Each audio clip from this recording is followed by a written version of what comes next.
வணக்கம். முருகப்பெருமானின் அருளால் இன்று நம் காணவிருப்பது திருப்புகழின் 42வது பாடல்.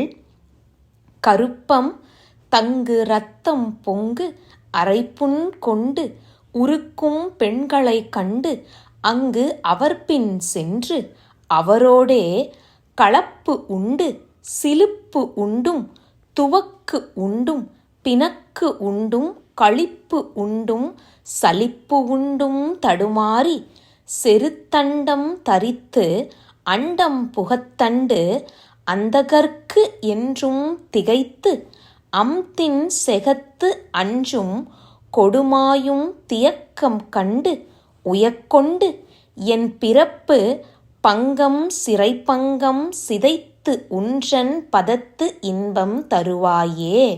கர்ப்பத்துக்கு இடமாய் இரத்தப் பெருக்குள்ள புண் போன்ற உறுப்பை கொண்டு உருக்கும் பெண்களை பார்த்து அப்போதே அவர்கள் பின்னே போய் அவர்களுடன் கூடி மகிழ்ந்தும் ஊடல் கொண்டும் ஒற்றுமை கொண்டும் மனம் பிணங்கியும் இன்பம் கொண்டும் துன்பப்பட்டு நிலை தடுமாறியவனாய் போருக்கு ஏற்ற தண்டாயுதத்தை கையில் ஏந்தி பூமியில் வந்து உயிர்களை வருத்தும் யமனுக்கு எப்போதும் அச்சமுற்று அழகிய திண்ணிய இப்பூமியில் 5 புலன்களுடன் அழிந்து போகும் என் சோர்வினை கண்டு உய்யும்படி என்னை ஆட்கொண்டு பகவானே எனது பிறப்பாகிய இடரையும் சிறையிட்டது போன்ற இந்த துன்பங்களையும் நீக்கி உன்னுடைய திருவடிகளின் இன்பத்தை தருவாயாக என்கிறார் நம் அருணகிரியார். அருக்கன் சஞ்சரிக்கும் தென்திரை கண் சென்று அரக்கன் பண்பனைத்தும் பொன்றிட கன்றும் கதிர்வேளா. சூரியன் உலாவுகின்ற அலைகள் வீசுகின்ற கடலிடத்தே போய் சூரனது பெருமையெல்லாம் அழியும்படி கோபித்த ஒளிவேலனே எங்கள் கந்தக் கடவுளே. அணிசங்கம் கொழிக்கும் தண்டலை பண்பு என் திசைக்கும் கொந்தளிக்கும் செந்திலில் தங்கும் குமரேசா.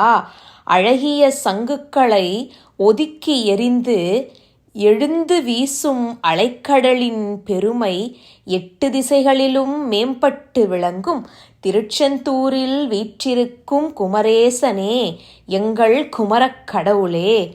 புறக்கும் சங்கரிக்கும் சங்கரருக்கும் சங்கரருக்கு இன்பம் புதுக்கும் கங்கையற்கும் தம் சுதன் ஆனாய். உலகங்களையெல்லாம் காக்கும் நம் உமாதேவிக்கும் சிவபெருமானுக்கும் சிவனாருக்கு இன்பம் புதுப்பிக்கும் கங்காதேவிக்கும் செல்ல பிள்ளையாக ஆனவனே. புனக்குன்றம் திளைக்கும் செம்தினை பைம்பொன் குரக்கொம்பின் புறந்தன் கொங்கையில் துஞ்சும் பெருமாளே.